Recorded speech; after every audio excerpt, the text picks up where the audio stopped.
Golden State Media Concepts presents the GSMC Classics series, with episodes of some of your favorites from a day gone by, a time gone by.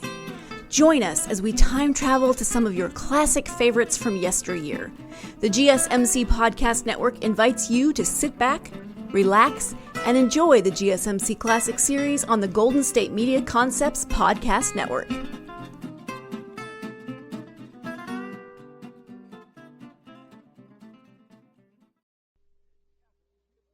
Hey, Abbott, what time is it? It's time for the Abbott and Costello Show. We're on the air for ABC here in Hollywood. Well, what are we waiting for? Let's go with the Abbott and Costello Show.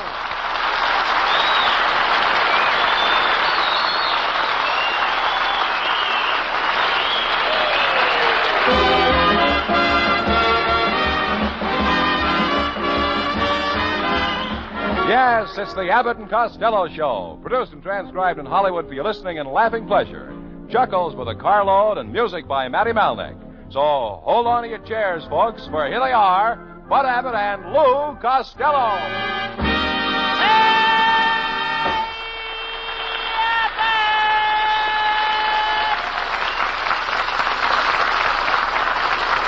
wait a minute. What's all this yelling for? And stop it and tell me, where have you been all day? Well, I'll tell you as soon as I look. Abbott, my grandfather died this morning. Oh, that's too bad. What has to become of your grandmother? Oh, Grandpa took care of that. He did something for Grandma in a cookie jar in the kitchen. What was it, money? No, cookies. When are you going out and get yourself a job? Well, I'm trying, Abbott. See, I work 20 girl hours a day. You mean man hours? You work your hours, I'll work mine. See, you're just a dope. Did you ever go to school? Yes, sir, I went to school. I'll never forget until I was 13 years old. I had long golden curls, and one night my mother cut them off. Oh, I'll bet the teacher was surprised the next day. Not as much as the kid that sat next to me. He'd been carrying my books home for 2 years. Get him out of here.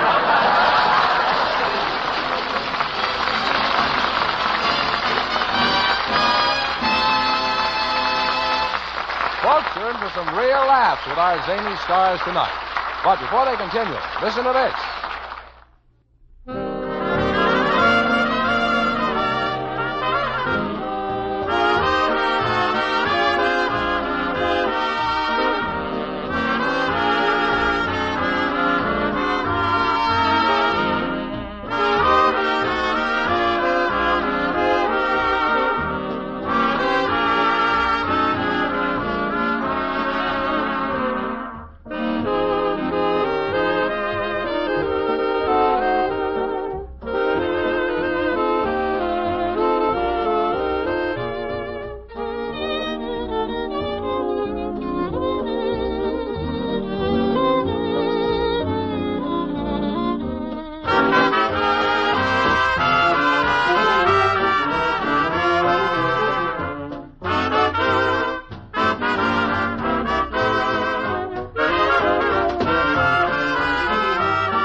All right. Well, wait a minute. You look tired. You're not kidding. You do look tired, though, Lou. Well, I'll tell you. What? I stayed home last night, Abbott. I sat in the living room in the dark all night reading Darwin's theory on relativity of monkeys to man. You sat in the dark reading. How can you read in the dark? I figured that if you don't understand what you're reading, what's the use of straining your eyes?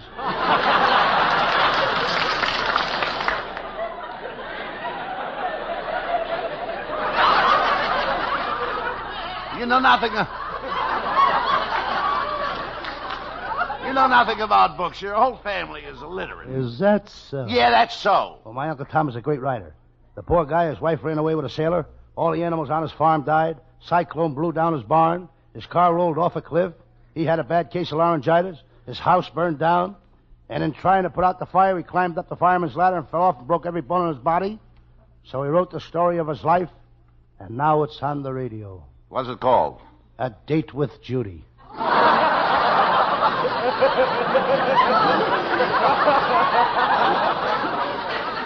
Well, never mind that. Where have you been? Never mind that, Lou. Where have you been all afternoon? Right around option time, they keep laughing them up. Lou, where have you been all afternoon? Well, I went to the movies, Abbott, and I sat through the picture 15 times. Why did you sit through the picture 15 times? I couldn't remember where I came in. I suppose you took Viola Levon to the movies with you? No, sir, I got a new girl. Oh, she's got a beautiful house. She's got a great big bathroom with a Grecian bathtub. She has? Yeah, I don't know what she needs it for. I've been over there every night for 2 weeks. Not one Greek come over there for a bath.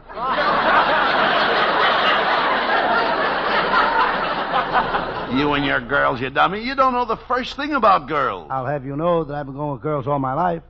Why, when I was 16 years old, I smoked my first cigarette and kissed my first girl. Who did you kiss? Who knows? The smoke got in my eyes. I don't know why I even talk to you. You have no culture. You know nothing about literature. You know nothing about art. You know nothing about music. Hold it right there. What? Abbott, when you're speaking about music, you're looking at the former child prodigy. You were? When I was only 4 years old, my mother bought me a piano. Before I was 5 years old, I made $400. Giving recitals? No, I sold the piano. You're an idiot, and your whole family are idiots. Oh, I don't know. My brother Pat is really smart. He just invented a new breakfast food. It's called Gorgeous George Flakes. A breakfast food called Gorgeous George Flakes? Yes, I got some right here in my pocket. Here, taste them. Let's see. It's not bad, huh? Wait a minute. That stuff is terrible. It tastes like chopped up whisk brooms. It is. Of course, it's got no food value, but it sweeps out your stomach.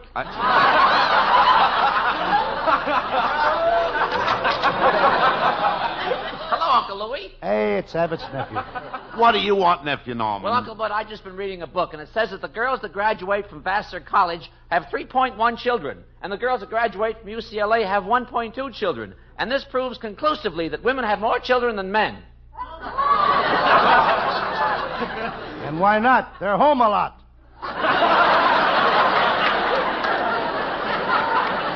Gee, you know, Uncle Louie, you're pretty smart. I know a guy who'd give $10 just for your head. Scientist? No, he runs a bowling alley. You know, Abbott, I wish sometimes this was a giveaway program. Why? I'd like to give away your nephew, Norman.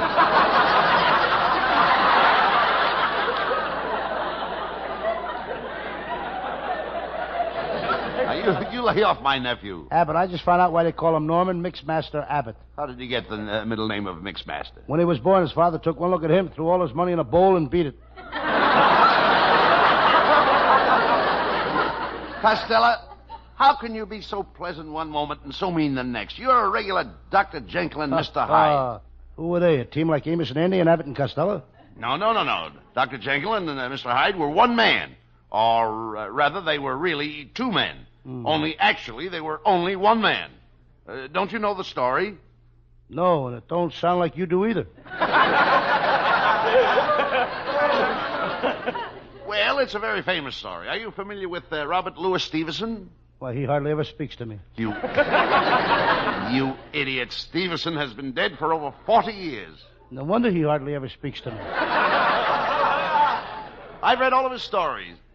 He wrote sea stories. Oh, I love the sea. You love the sea? Yes. Love of the sea runs in my family. My great-grandfather was a sea dog. My grandfather was a sea dog. My father was a sea dog. And then along came he. Well, luck can't hold out forever. A water spaniel had to creep in there someplace. You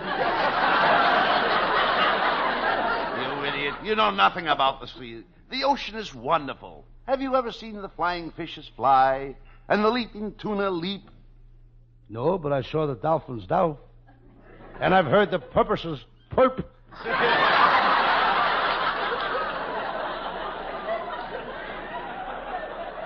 Why don't you come fishing with me next Sunday? Costello, I'm going out on my sloop. Do you know anything about sloops? I love sloops. There's nothing like a hot bowl of sloop with crackers. Yeah, dummy, you wouldn't know the difference between a sloop and a gunboat. That's what I had for lunch. Chicken gunboat sloop.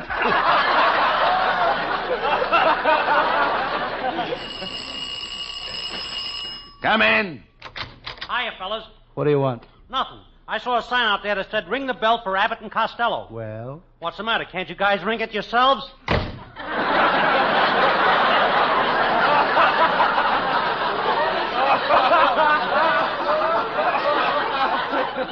If I was to tell you that these guys that do one line get more than us, you wouldn't believe it. Costello, did you hire that actor that was just in here? Certainly. That was Milton Bronson from New York. Milton Bronson. Never heard of him. Well, he just completed a very successful run in New York of 32 weeks on the Astor roof where he was nailing down tar paper. And speaking of tar paper, Abbott, here comes our beautiful secretary, Viola Vaughn. Say, I heard that remark, Costello, and I came here to tell you that I'm leaving you for another man. Who is it, Van Johnson? No. Gregory Peck? No. Robert Taylor? No. Am I warm? If you were warm, I wouldn't be leaving you.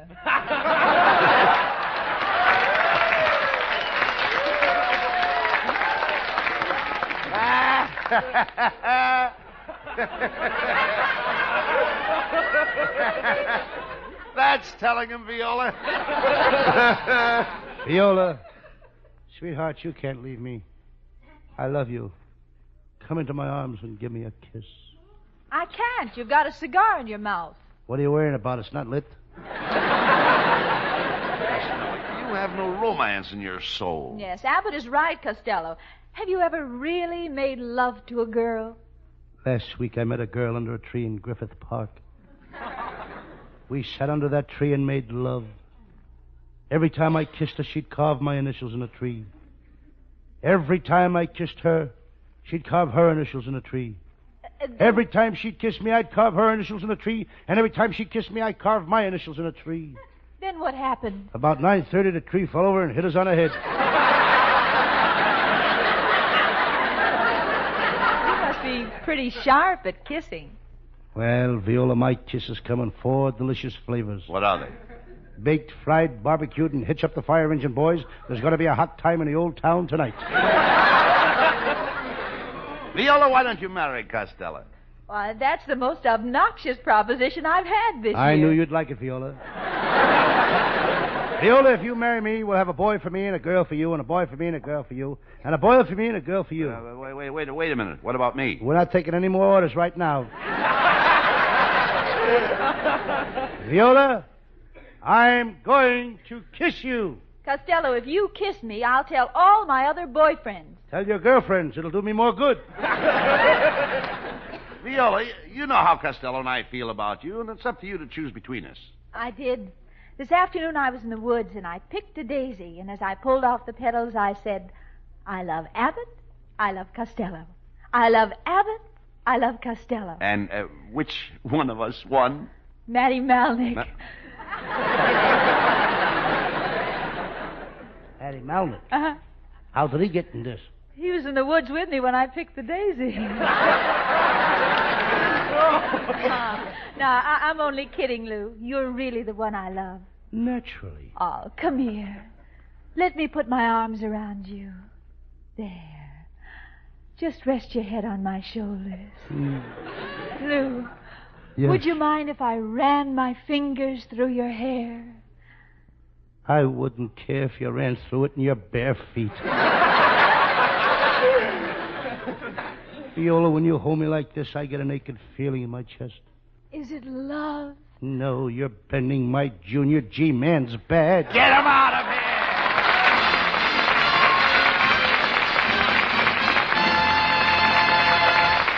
And there's a lot more mad stuff still to come. Right now, a change of pace to let you hear this.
ladies and gentlemen, with Hal Winters, the singing star of our show.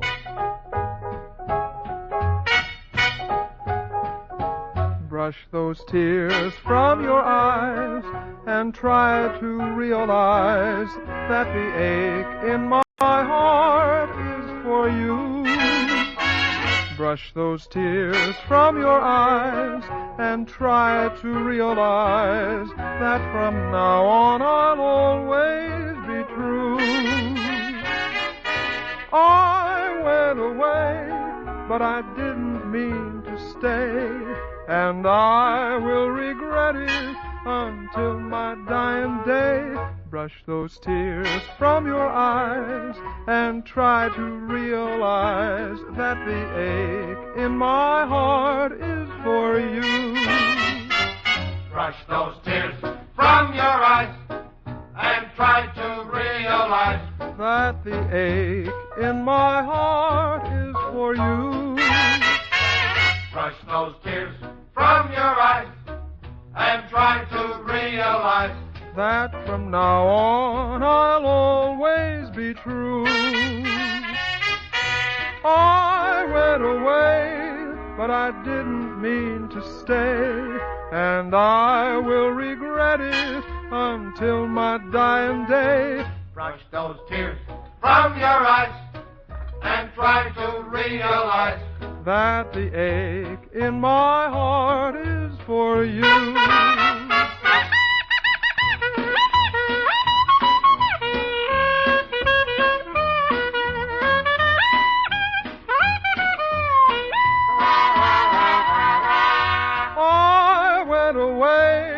But I didn't mean to stay, and I will regret it until my dying day. Brush those tears from your eyes and try to realize that the ache in my heart is for you.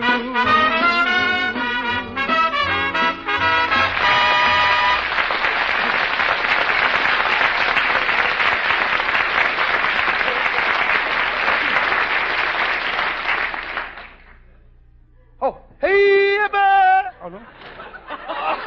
Hey, I just been thinking. We got an offer. We ought to do something about it. What are you talking about? Well, you remember the deal CBS made with Jack Benny? They gave him $6 million to come over to their network. Yes. Well, CBS wants to give us $9 million. What for? To stay on ABC.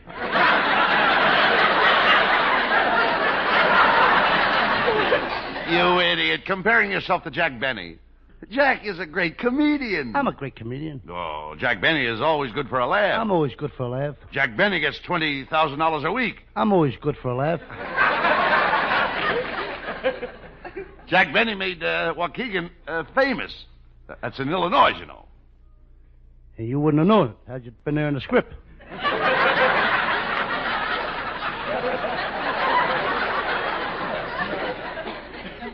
So what? I made Patterson, New Jersey famous. I made the whole state of New Jersey famous. Now, wait a minute. What did you do for New Jersey? I was born in New Jersey. So what? I went to school number 15 in New Jersey. I made friends with everybody in New Jersey. I'm always rooting for New Jersey. When I was 16 years old, I formed a band, and we played all over New Jersey. What was the name of your band? Lou Costello and his Royal Canadians.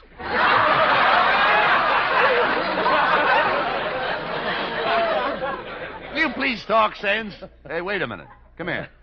What is that book you're carrying? Well, it's my new Sam Shovel detective book. I just finished writing it. I call it 100 Steps to Take When You Come Face to Face with a Killer. Sounds interesting. What are the steps? What are the steps? I'll read them to you. Step 1, move in front of the killer. Step 2, place your hand on the doorknob. Step 3, open the door. Well, that's 3. Right. What about the other 97 steps? As soon as you get to the door open, take them as fast as you can. You insist on doing Sam Shovel tonight. I hope you have an interesting case. Oh, that I have. You have? But it's a very sad case, Abbott. I call it the case of the housefly who drowned when he walked in a pot of hot coffee or strolling through the perk one day. Well, okay. Let's get on with it.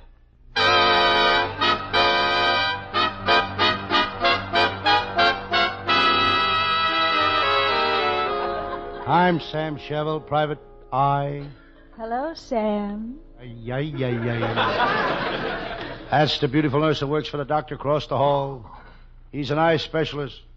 She makes a spectacle of herself. There's a lot of doctors in this building. Next door to me is a cat doctor. I wouldn't go to him. Very few cats make good doctors.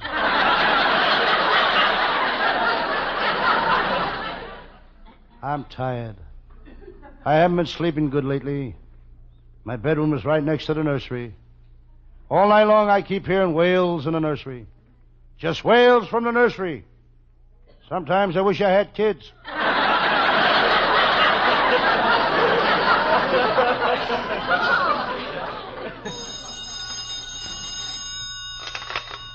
Bell phone rings. Receiver up. Oh.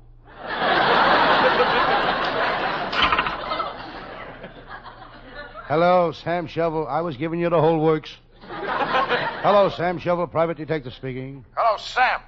This is the chief of police of San Francisco. I need your help. Some darn crook stole the Golden Gate Bridge. When did you first notice it was missing? This morning when I heard several loud splashes.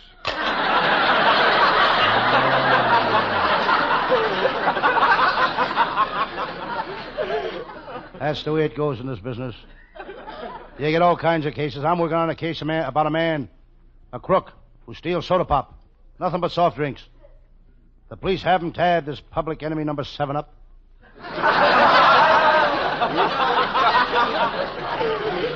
This office gets busier every day.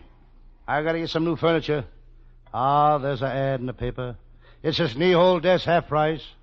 No wonder they're selling them at half price. Very few people have holes in their knees big enough to put a desk in. Here's another headline. Los Angeles buses to run on schedule. It would be better if we could get them to run on the street.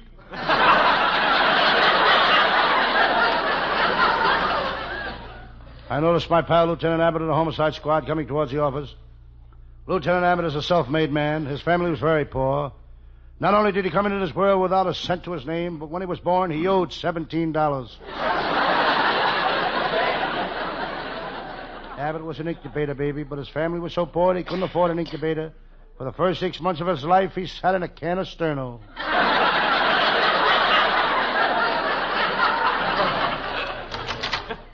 Hello, Sam Shovel. Ah, it's my pal, Lieutenant Abbott. You look tired, Lieutenant. Yeah. I've been out all morning showing a bunch of rookie cops the ropes. Showing them the ropes? I'll bet that's a tough job. No, it ain't so tough. I just march them into a hardware store and say, men, those are the ropes.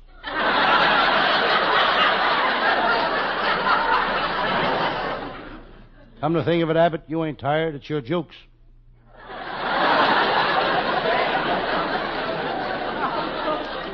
By the way, Sam, how do you feel? Like a banjo. Like a banjo? How's that? Everybody's picking on me. Well, there's 2 tired jokes. Anybody want to buy them? Talk sense, Sam. I'm going to let you in on a very important case from Scotland Yard.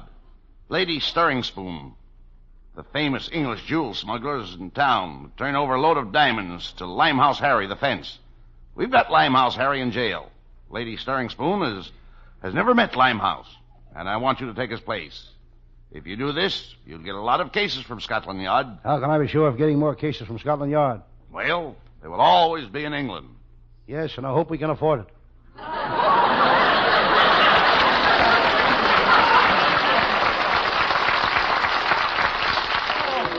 Enough of this nonsense, Sam. We're going over to Lady Stirring Spoon's hideout. And remember, you're supposed to be Limehouse Harry, the English fence.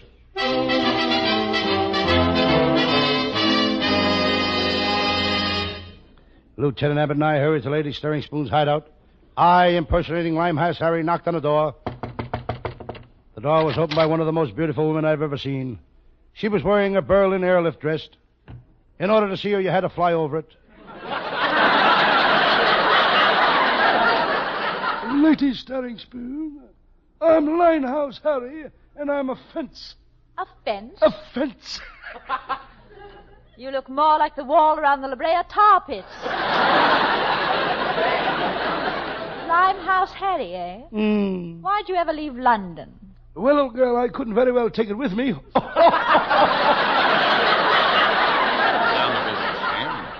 gotta get the diamonds. Oh, yes. Lady Sterling Spoon, before you give the diamonds, would you give me a kiss? Well. Well, you are nice, Harry. Yes. But kissing during business hours is hardly cricket. Oh, come. All right, Harry. Come here.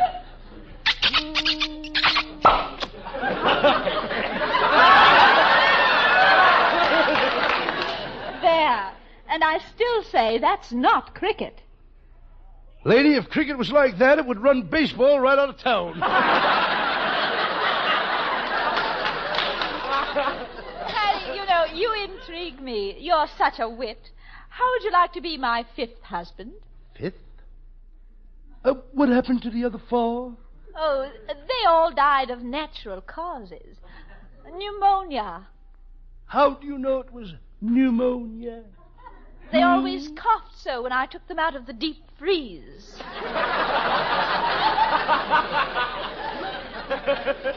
That's enough of this nonsense. That's me. Keep quiet. I'll talk.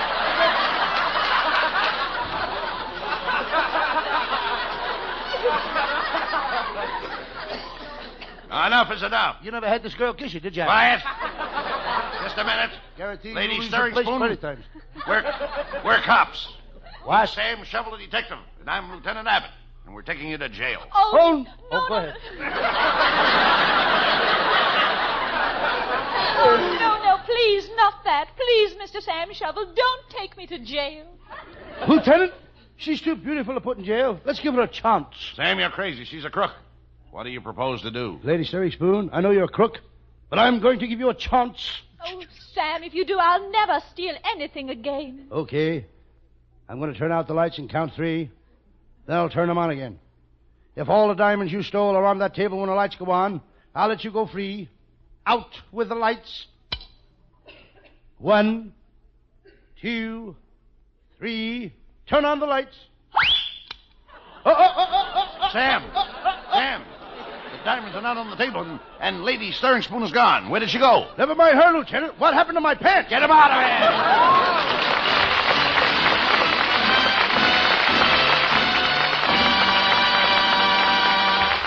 The boys will be back for a curtain call in just a few seconds. The time it takes to tell you this.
Well, Costello, I worked hard tonight, and I could stand a drink.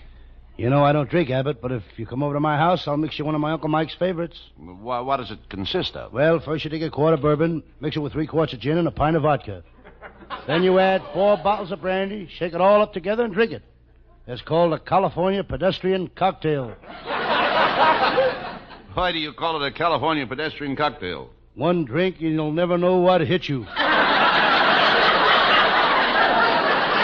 Well, I'll try it. Before we say goodnight, let's tell the folks who helps us put this show on every Thursday night. Let's. Okay, our writing staff is headed by Eddie Foreman, with Paul Collin, Pat Costello, Martin Ragway, and Leonard Stern. And our producers, Charles Vanda. Good night, folks. Good night to everybody in Patterson. Good night.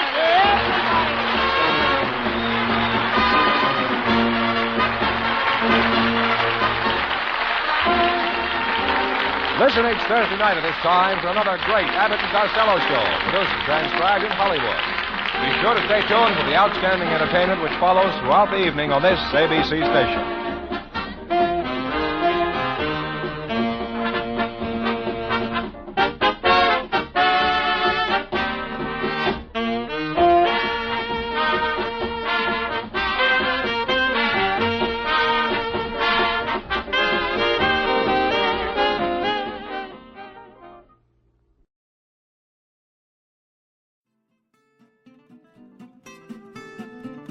You've been listening to the GSMC Classics series, part of the Golden State Media Concepts Podcast Network.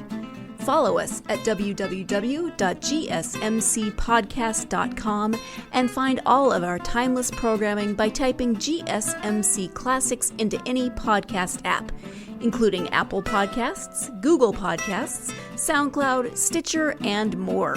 Remember to subscribe to the GSMC Classics series podcasts of your choice to stay up to date on new episodes. And if you could take a minute to give us a nice review, that really helps us to get this ageless programming out to others who would enjoy it just as much as you have. Check out all of our GSMC Classics series podcasts. Whether you're in the mood for comedy, romance, adventure, history, science fiction, horror, or anything in between, the GSMC Classics series has you covered. Thank you, and we hope you have enjoyed today's program on the Golden State Media Concepts Podcast Network.